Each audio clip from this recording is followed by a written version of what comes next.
Hola a todos, yo soy la doctora Cecilia Marecos. El día de hoy, dando seguimiento al curso de electrocardiograma que habíamos iniciado anteriormente, vamos a conversar acerca de dos tipos de taquiarritmias muy frecuentes en la práctica diaria y que por lo tanto no podemos dejar de conocer: la fibrilación auricular y el flúter auricular.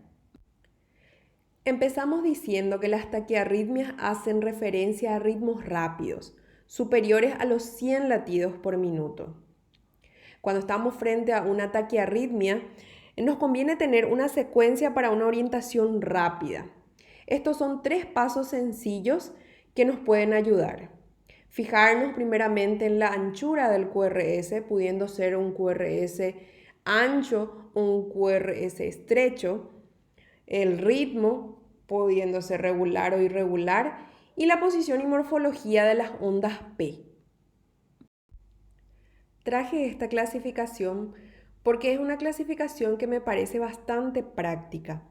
Toma en cuenta el QRS y la regularidad del ritmo. En esta oportunidad nosotros vamos a centrarnos exclusivamente en los criterios electrocardiográficos del flúter auricular y la fibrilación auricular. Las demás taquiarritmias se van a ir tratando posteriormente en las demás clases. Primeramente vamos por esta taquiarritmia de QRS estrecho y de ritmo regular. En este caso sería el flúter auricular. Cuando estamos en presencia de un flúter auricular, no podemos dejar de mencionar un poco de la fisiopatología y del mecanismo por el cual se produce este flúter. Acá hay un fenómeno de reentrada auricular rápido que suprime completamente la actividad del nodo sinusal y que genera un circuito anormal que suele localizarse en el ventrículo derecho con una zona crítica de actividad, ubicada en el istmo entre la válvula tricúspide y la desembocadura de la vena cava inferior.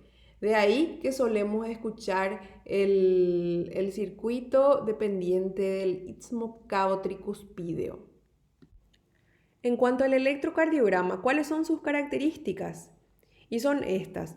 Se trata de un ritmo regular, organizado, con una frecuencia auricular alta de 200 a 300 latidos por minuto.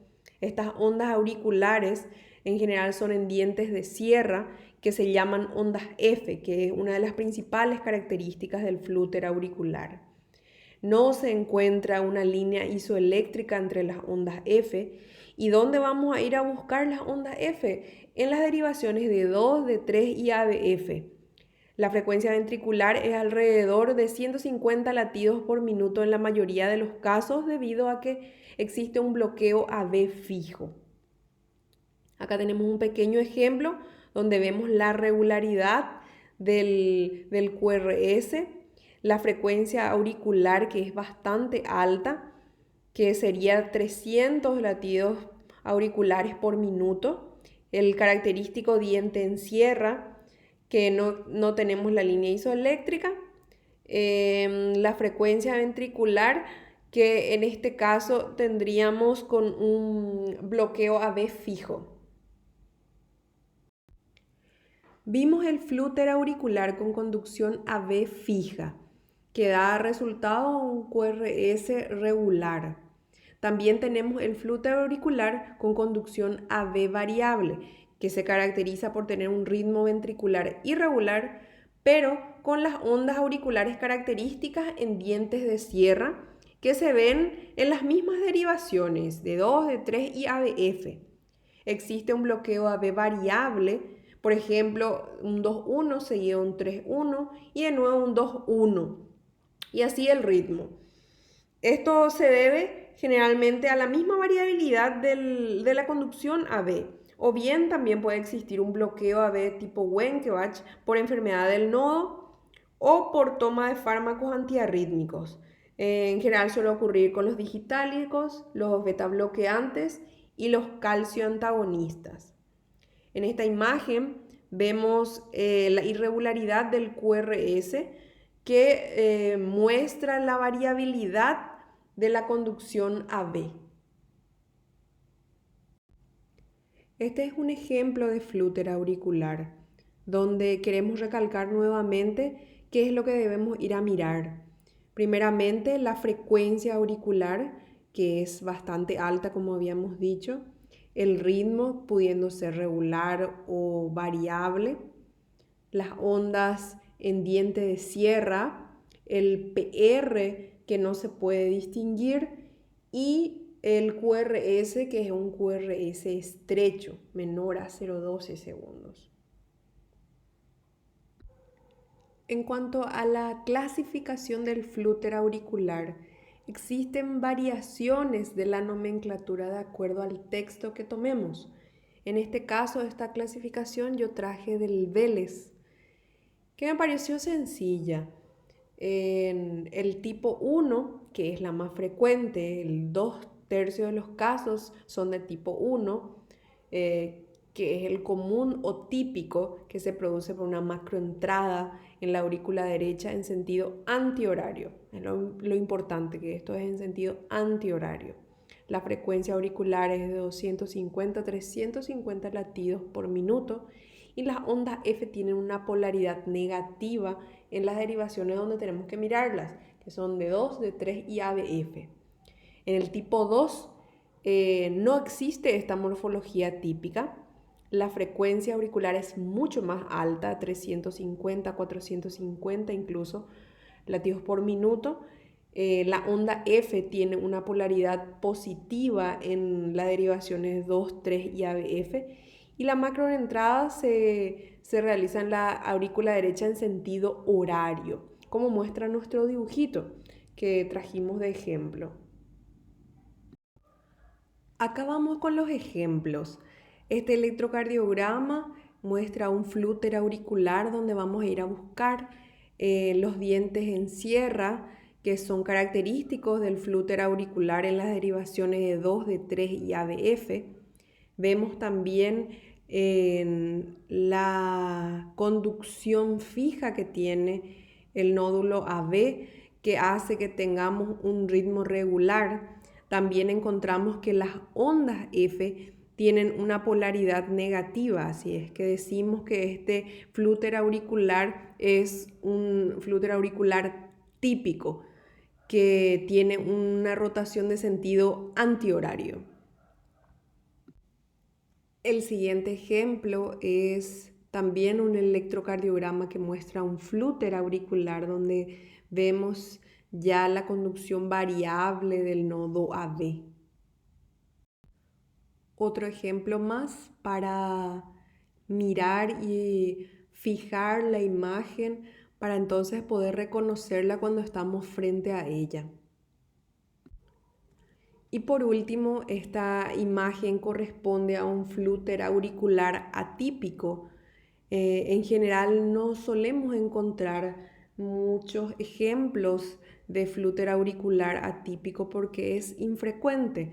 Entonces traje esta imagen de nuestro texto que es el Vélez, donde se nota la polaridad positiva de las ondas F y que hace una rotación en sentido horario, que es lo que justamente caracteriza nuestro flúter auricular atípico. Terminando esta primera parte y para no dejar de mencionar, decimos rápidamente, las causas de un flúter auricular pueden ser paroxísticas y pueden ser crónicas. Entre las paroxísticas citamos la pericarditis, el postoperatorio de la cirugía cardíaca, que es bastante frecuente, la insuficiencia respiratoria. Y entre las crónicas le citamos a las cardiopatías valvulares, a las isquémicas, las hipertensivas, la insuficiencia cardíaca, las miocardiopatías, la tirotoxicosis, el alcoholismo y los fármacos digitálicos.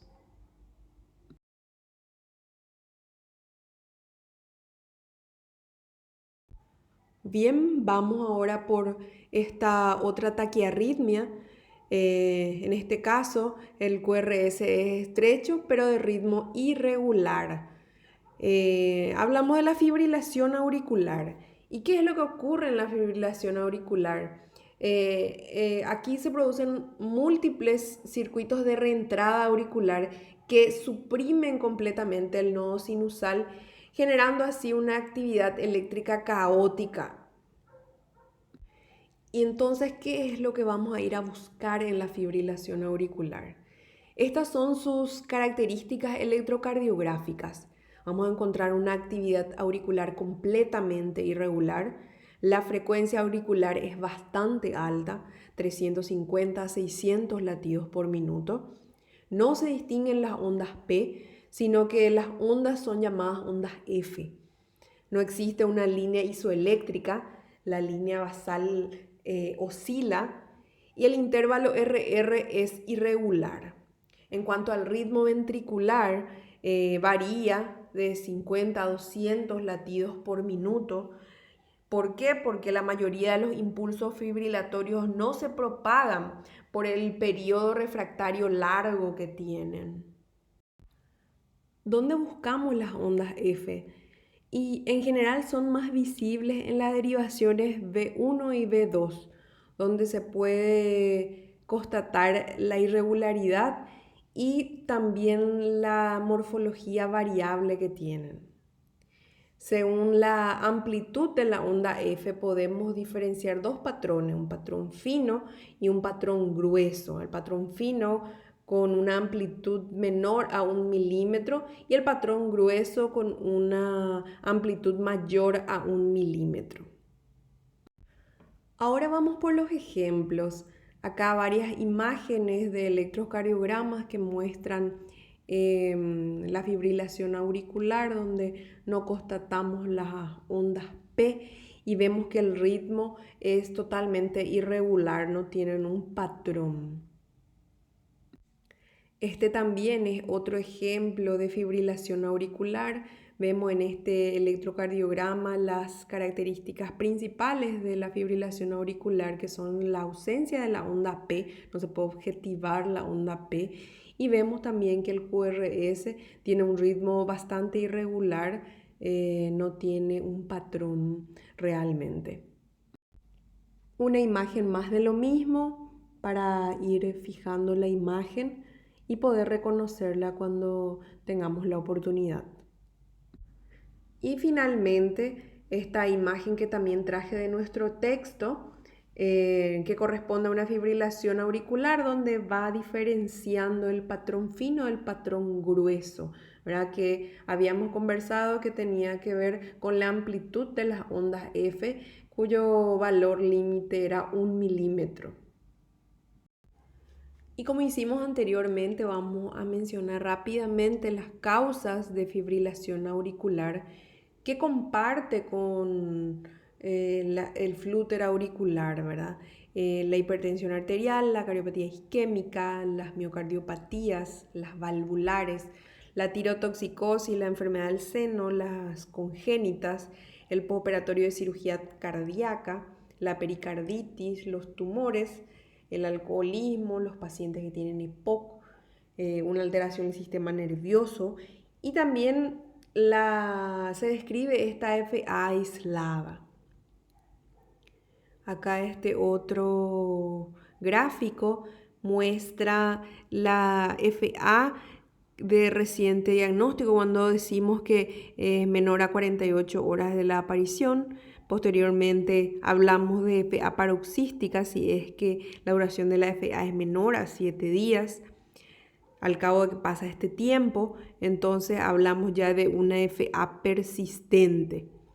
Y de FA permanente ya hablamos cuando la fibrilación auricular ya no puede ser revertida a lo largo del tiempo y tratamientos. Esta es la última diapositiva. Traje este término fibriloflúter. Muchos estarán de acuerdo, otros no con este término, pero hay varias literaturas que lo mencionan y hace referencia a ondas auriculares bien visibles, sobre todo en la derivación B1, bastante regulares, relativamente monomorfas, al igual que ocurre en el flúter auricular, pero no se observa los dientes en sierra que solemos encontrar en el flúter auricular. Si encontramos una conducción AB variable, irregular, al igual que puede ocurrir en la fibrilación auricular. Entonces, sería una combinación de ambas entidades. De mi parte ha sido todo. Espero que haya sido útil este tiempo y nada más que agradecerles por la atención. Muchas gracias.